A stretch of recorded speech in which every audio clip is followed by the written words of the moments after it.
And right now, we are 2 minutes away from the end of the trading day. Romaine Bostick here with Scarlet Fu, taking you through to that closing bell with a global simulcast. It starts now. Tim Stenovec in the radio booth. Norah Mulinda in today for Carol Masser as we welcome our audiences across all of our Bloomberg platforms, Tim, including YouTube on a day where all eyes are on the Fed, all eyes are on that economic data, Tim Stenovec, and all eyes are on some big earnings coming after the bell out of Interactive Brokers. That's one of them. Netflix is another one. We're going to wait and see what we hear from Netflix in just a few minutes. But a real risk-on day where we could see a new record, depending on what happens in the next 2 minutes, on the S&P 500. Yes, risk on day certainly, but we did see healthcare as the worst performing sector in the S&P 500. A little teaser for some of the decliners to come. Real estate is the second worst performing sector today as well. And just a quick note as well that Congress is making progress on Crypto Week, right? We had the market structure bill get voted on and move on. So, they are moving forward with things. Bitcoin not getting much of help from this news. It's still down about 0.8%. And this gets to the ideas. Is this basically a risk on market? I know it's getting kind of a grind higher, but when you look at the day-to-day moves, Tim and Norah, it just seems that is the case. Yeah, it really does. I was saying the tone of today's trade is so much different than yesterday, where everybody was so focused on what happens with Jay Powell. That's kind of in the rearview mirror at this point. You got Pepsi earnings, you got United earnings, driving things higher. And I'm glad you brought up Pepsi, because that was quite the surprise, a pleasant surprise, but quite the surprise nonetheless. Is it the poppy? Do you guys drink a lot of poppy? No, it's too much fiber. Okay. Fiber? Yes, all those little things. We were debating Olipop versus Poppy Don't here. get me started on that. So, Strong opinions. All right, let's move on here. Of course, we are setting up for those earnings out of Netflix, waiting for that to cross as we see green across the screen with the Dow up more than 200 points, or about a 0.6%. The S&P 500 closing at a fresh record high, right around 6,297 and change, up about 0.5%. The NASDAQ composite adds 153 points. The NASDAQ 100 adds more than 170 for a fresh record high for that index, and the Russell 2000, believe it or not, that's your outperformer, adding 27 points or 1.2%. All right, some optimism around those small caps. For those mega caps, though, and those large caps, the S&P 500 saw 373 stocks move higher, 127 stocks move lower. And a pretty lopsided divide here in terms of the sector performances as well. 9 out of the 11 sectors finishing in the green. Financials and consumer staples leading the way, up 0.9%. Your laggard on the day is healthcare, down about 1.2%. All right, well, very easy day for me to find stocks that moved higher. I want to start with the most actively traded stock today, Lucid Group, the electric vehicle maker, up 36%. They rose the most intraday ever. Investors learned that Uber is making a $300 million investment. Now crossing the wire right now, Tim. My apologies here. 2Q EPS. We're going to start with the bottom line here. Coming in right now at $7.19 a share. That is a beat. The street on average was looking for $7.08. The company said operating income came in at $3.63 billion and revenue on the top line $11.53 billion. So revenue rose, beat estimates. Profit rose, beat estimates. Gross margin, operating margin, expanded, widened in the most recent quarter. And here's your guidance for the full year. The company says that revenue will be in a range of $44.8 to $45.2 billion. That's above the guidance that it had previously given, above street estimates as well here. So it looks like a beat on the top and bottom line for the second quarter. The guidance for the third quarter and the guidance for the full year also coming in above expectations. And it's worth noting here that in the statement, they say the revenue and operating income slightly above our guidance due primarily to FX, net of hedging, and the timing of expenses. So keep an eye on how companies play in fold in the dollar story, because the dollar's weakness, of course, in the last couple of months has really played a role here, especially for these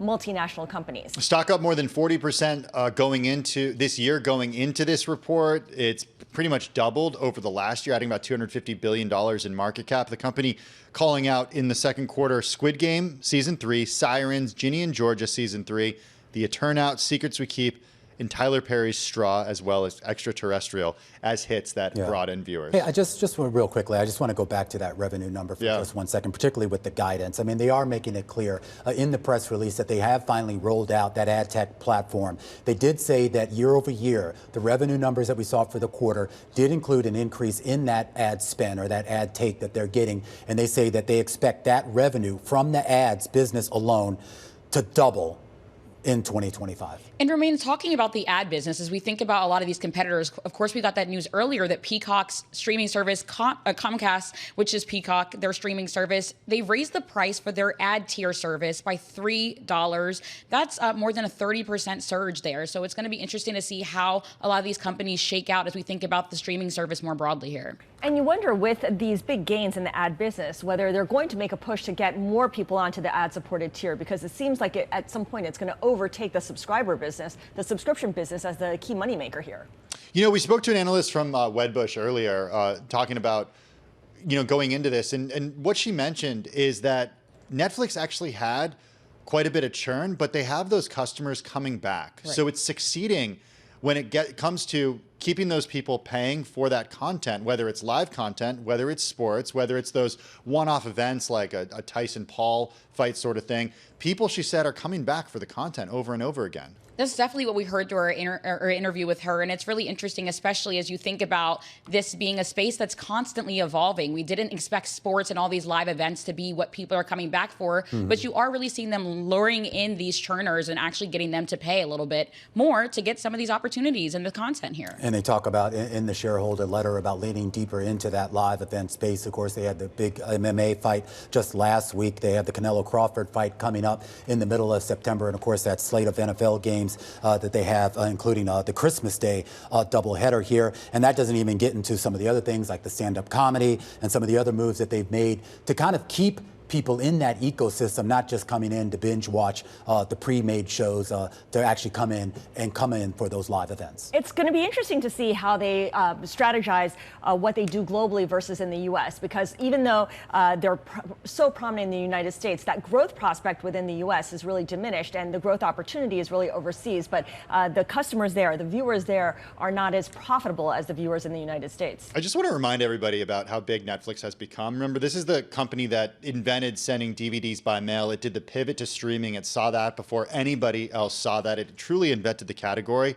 Nowadays, on a market cap basis, it's bigger than Walt Disney, Comcast, and Warner Brothers Discovery combined. Can I just go back to something that Scarlett just said, too? Because it's a good point, this idea, too, of the push that they've made overseas. And I know you mentioned, Scarlett, it's not quite as profitable, but they do see that, at least on the top line of revenue, the idea that it is potentially a growth driver. They highlight that in the press release. They highlight some of the Spanish language content they've had, and particularly with The Gardener. Obviously, the huge hit coming out of Korea and Japan. And now, of course, the big deal that they made with France to actually have live news broadcasts there from TF1. Yeah.